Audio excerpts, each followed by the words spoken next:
Hey everyone, just before the video starts, I'd like to say something. Uh, After last video, I got a lot of comments about how the sound was too low and how the sound quality wasn't good, and I've always really struggled with my sound quality.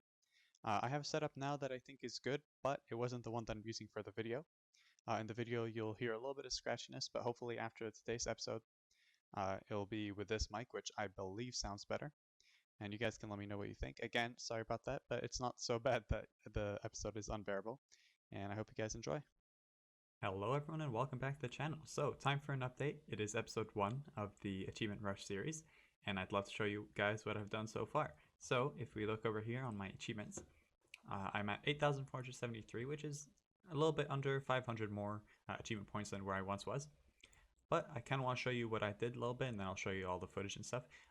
My first approach was to go and do the almanacs, because one of the things that I have to do eventually is the Dalmanac. So now every day I'm doing this. I'm really slow on it. I'm still I've been playing this game for years and years, and I still only have like 20 wherever the fuck they are.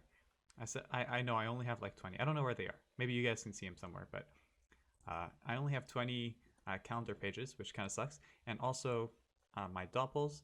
Every day now I'm gonna go and do this guy, the Ujinak one, until I'm done with him. I only have one more day left if I do both achievements, which I'm sure I will.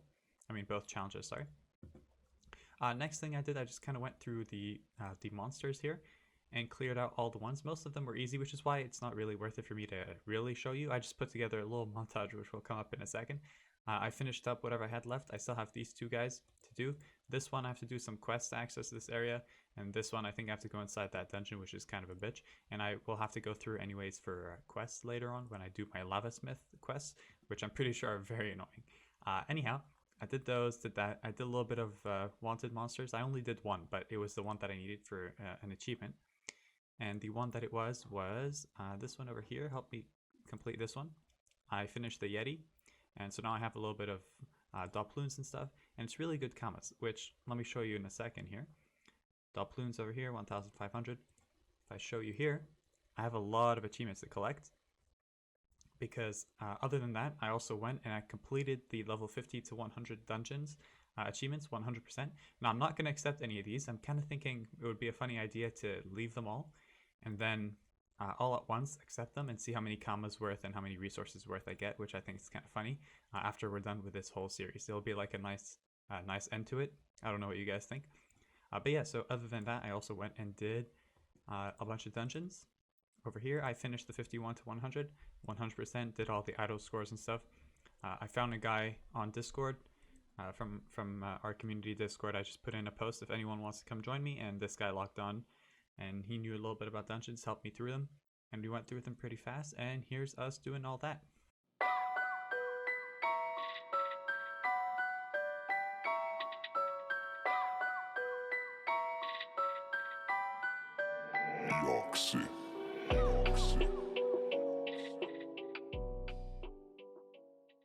Alright, so after all that was finished, I headed over to Pandala to do my first ever dungeon here in Pandala.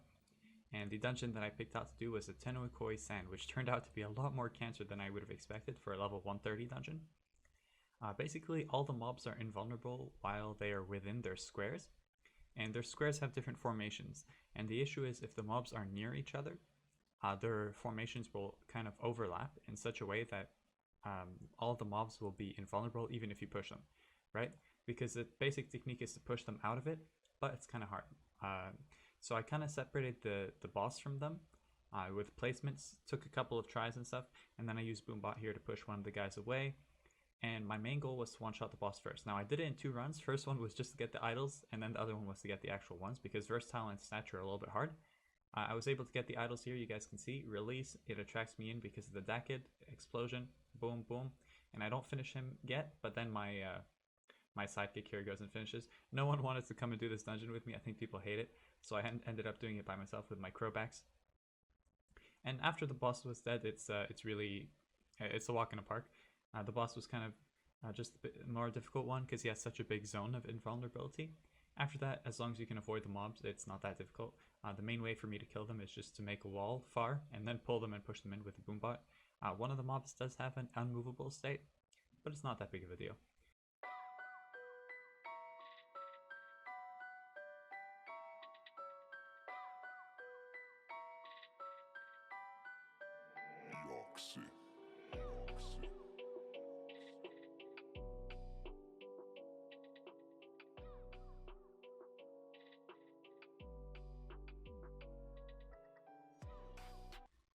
Alright, and then once the idol score dungeon run was done, I went back and did it without the idol score, this time focusing on the achievements, which were versatile and statue. I did try and do them all at once, but it was really, really hard. So once I finished the idols, I just went back and did the whole dungeon, and now I'm doing the achievements here. The idols were significantly harder. It took me a lot more tries to finish it with the idols. You guys will see here, without idols, it's not really that hard because although they are annoying, they don't really hit hard or anything. So really all I have to do is make a bomb wall and kind of push them in and they'll die. Now, it's worth noting the dungeon boss does have a particularity. And if you guys pay attention down in the fight icons or whatever, the character icons, you'll see part of his HP is yellow, part of it's red. And that's significant that's telling of like a mob that has states of HP. You'll see a lot in Eliopocalypse region. And I guess it's here as well. I haven't been to Pandala, but I kind of figured it out on the go. So he has a couple different states. Each one corresponds to a different amount of HP. And then once the dungeon boss goes from state to state, the thing that matters is that it changes the shape of his area of invulnerability. Now that doesn't really annoy me so much, but the thing that does annoy me is that you can't really go over the state in terms of damage. So let's say the mob has 5k HP, okay, and then their next state starts at 4k HP. If I hit him with a 5k HP damage spell, which should have killed them, it'll only do minus 1k and put them at their next state. Like, you can't overshoot. You can only go to the next state, which was really annoying. But in my first run, I kind of got around it using the bomb explosions, because thankfully the boss does have negative 20% intelligence resistance. So each bomb kind of took away one of the states, and it just left me with one more state to finish, if you guys understand what I mean. So I put them in, and then that bomb wall damage took away one of the states, and then the explosions, each one took away a state, because 3 explosions. And I think there's like 4 states or something, but it's even more annoying than that because there's like 4.5, and so it was just such a difficult thing to do. But I'm really glad I finished this dungeon, and this was the last achievement that I have done before the making of this video. So I'll let the fight play, and then I'll see you at the end for the outro.